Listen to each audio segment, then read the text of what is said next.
Hello, welcome to my channel. Today I thought I'd do something a little bit different. I was over in the UK a couple of weeks back and I checked out this store called Plastic Crack Collectables. Awesome name, by the way.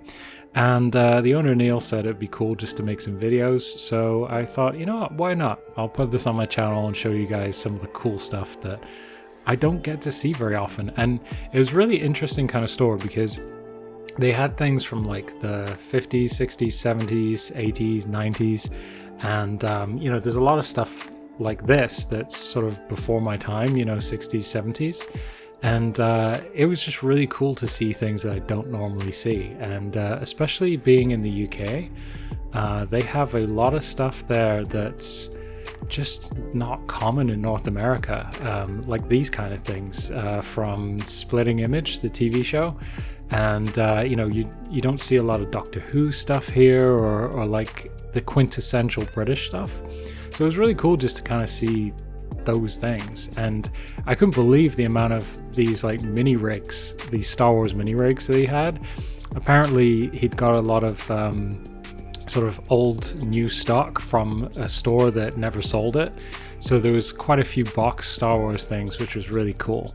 And there's actually some really interesting figures that I've never seen before that were made in Wales. And they're, you know, like custom figures, but they're made, you know, properly.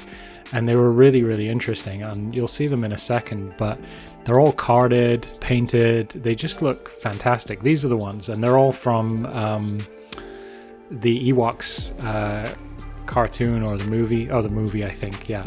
But they're just so cool. And they even had like special one in a box on the right there. I don't know if you can see that. It's kind of like a box set. But just seeing stuff like that you don't normally see was really cool. And it was interesting to see they had quite a lot of Star Wars stuff, and these Action Men or G.I. Joes if you're in North America. I don't know if any of these figures are actually labeled as G.I. Joes in North America, or if they were very separate. I don't know much about the difference between Action Man and G.I. Joe, but I did collect Action Man when I was a kid, and it was really cool to see some of the figures that were kind of just before my time. And yeah, they had so many. I really liked that figure of the Mountie, and then obviously this the Beefeater there. They're just kind of iconic, you know, British and Canadian figures.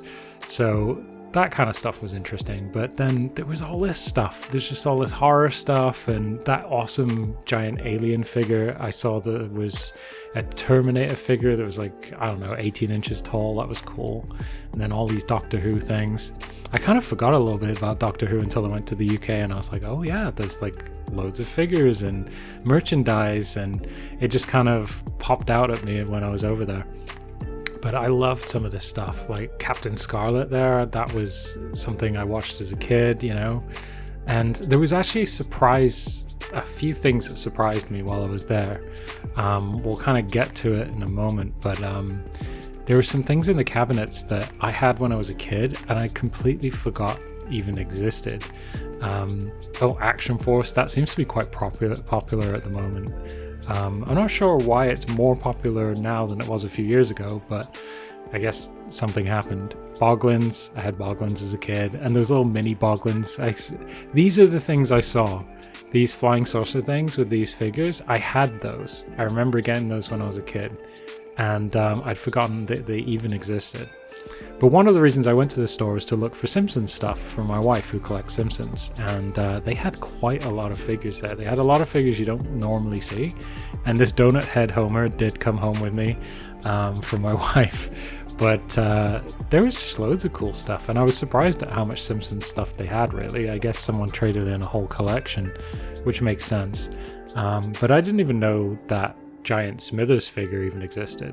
Now this was from Power Rangers, and I thought this would be really cool for Toy Overdose, because I know he's always looking for Madballs style things, and I never even knew that one existed, but I just got like a tiny little bit of footage there to show you in case he's interested. sorry, I've forgotten your name.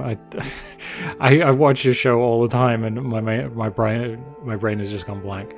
But I also thought these Lego things were really cool, all these minifigs, because I don't collect them, but they look awesome. Like, look at the Ghostbusters ones. The Aliens ones really stood out to me. But yeah, the store just had loads of really interesting stuff.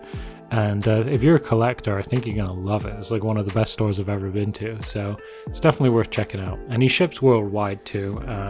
He said that he fills out the shipping stuff the right way so that you don't get absolutely taxed to death by import charges. So anyway, hope you guys enjoyed this video and enjoyed checking out that store. And thank you very much for watching. Please subscribe.